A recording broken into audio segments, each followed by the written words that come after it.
In this current time that we are passing through,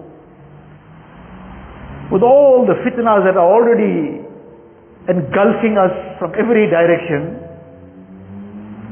among the very major fitnas that are not just happening, that are being pushed with force at every level, whether it's at a children's level, whether it is on an entertainment level somewhere, whether it's on a sports level, meaning from every avenue, and through the media is wholesale.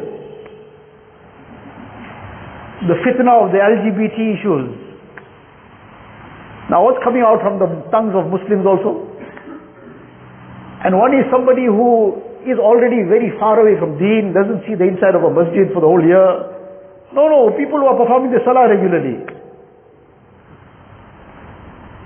Through social media and whatnot, people are picking up these things.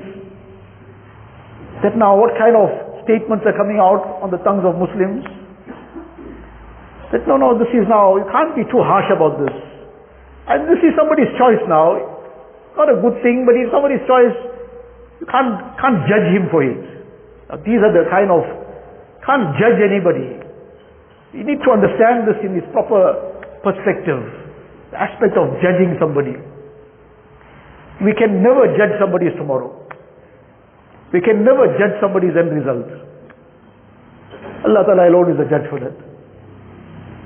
Somebody can be the worst sinner on earth now, but just now he might get the tawfiq of tawbah and he might become the greatest wali of the time. We can't write anybody off. We can't judge anybody's tomorrow. But the other part of it is that action which Allah Ta'ala has already judged, we'll have to judge it accordingly. If Allah Ta'ala has declared something haram, we can't say, no, you can't be too harsh about this. You must be a little bit softer in how you describe this. Or now it's become the trend now. So now people's life carries on. You can't become too serious about these things. We can't judge somebody's end result. But the action is wrong, we'll have to be clear the action is wrong. Hadhrat Lut alayhi salatu wasalam, he invited his people towards Allah tabaraka wa ta'ala. He tried to explain to them, tried to stop them from the evil that they were involved in, tried to make them realize, but then they came down to mocking him. فَأْتِنَا بِعَذَابِ اللَّهِ إِن كُنْتَ مِنَ الصَّادِقِينَ. You talking about all this azab will come and punishment will come. Bring it, let it come. If you're really truthful about what you're saying, let it come. Bring it on. Started mocking him. And they started threatening him. لَإِن لَمْ تَنْتَهِ يَا لُوطُ لَتَكُونَنَّ مِنَ الْمُخْرَجِينَ فَمَا كَانَ جَوَابَ قَوْمِهِ إِلَّا أَنْ قَالُوا أَخْرِجُوا آلَ لُوطٍ مِنْ قَرْيَتِكُمْ إِنَّهُمْ أُنَاسٌ يَتَطَهَّرُونَ. Making a mockery of him and threatening at the same time. These people want to be too pious. They want to be too pure. You have to get rid of them now. But Lut alayhi salatu wasalam, what was his response? Now this was more than the trend.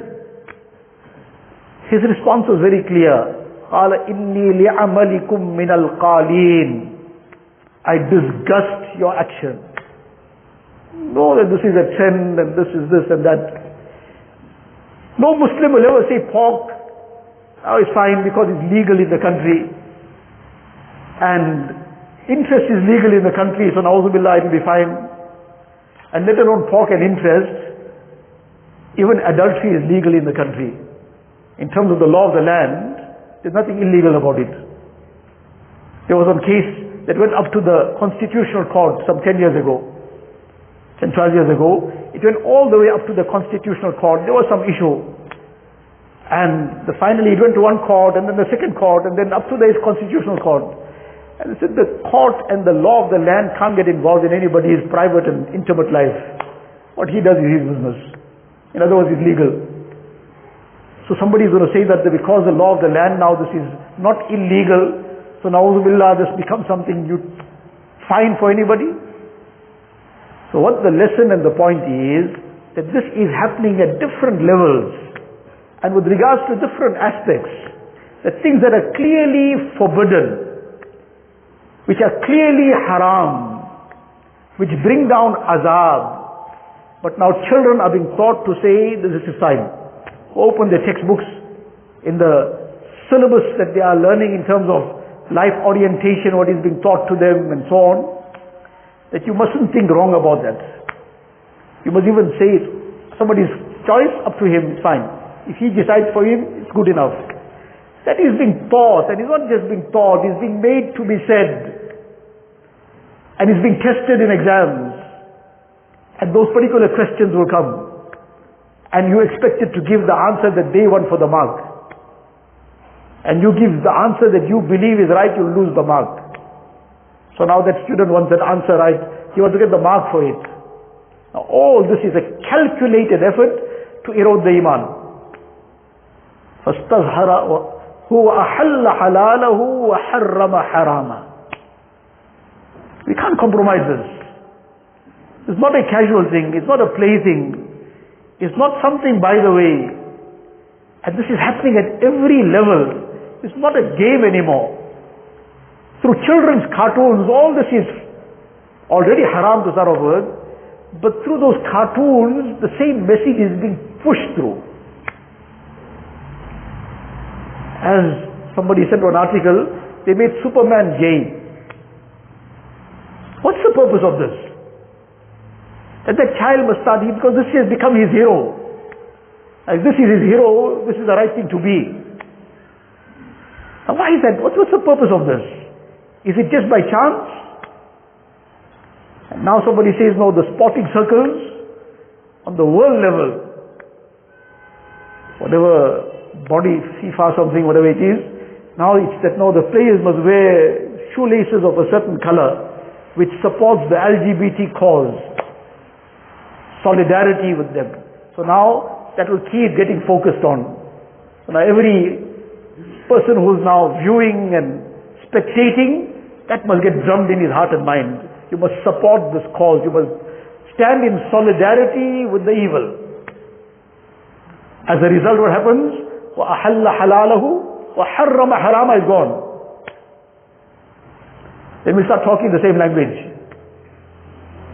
You know, it's fine now. Somebody does it, it's up to them. Can't talk against it. It's not something to now make an issue about. That language will start.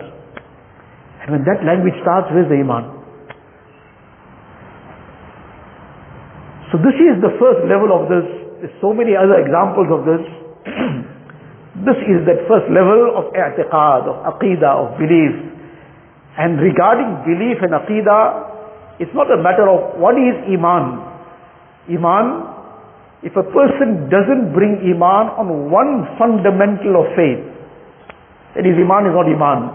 Amantu billahi wa malaikatihi wa kutubihi wa rusulihi wal yawmil akhir wal qadri khayrihi wa sharrihi min Allah ta'ala wal ba'thi ba'da al maut. We've been taught all this in the makatib. Children are taught all the articles of faith. Now somebody says, I accept everything, but this aspect of angels, I can't understand this. Na'uzubillah, I don't accept this. His iman is not iman.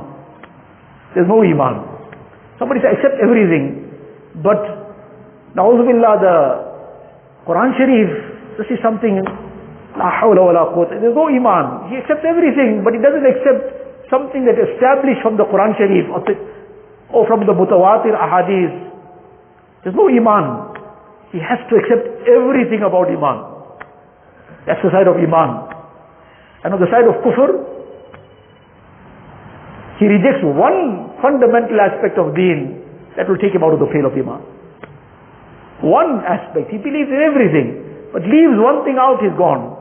To be in, he has to accept everything. And he rejects one thing, he's out.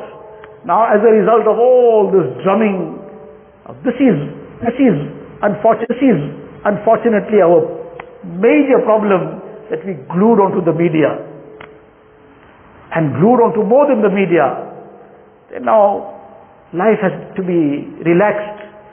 So now all the entertainment of dunya and the movies and whatnot, and everybody got in the palm of his hand, and even the children are watching whatnot, they got free access to what they want. And all this is being used to push in certain messages, certain type of thinking. The mind is being molded to think in a certain way, to react to things in a certain way. And that's the language that gets spoken after that. That is what the heart got molded into. Now that's the words that come out.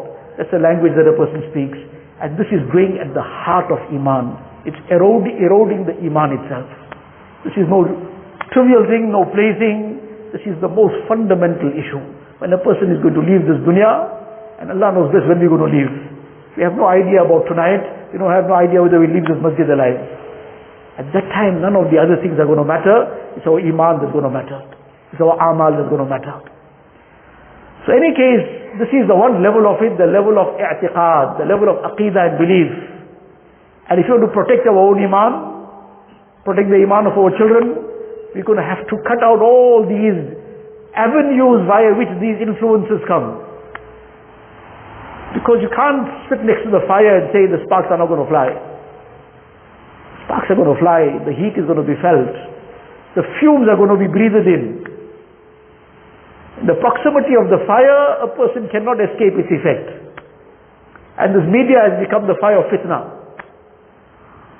And a person is glued onto all these things, he cannot escape the effect of that fitna.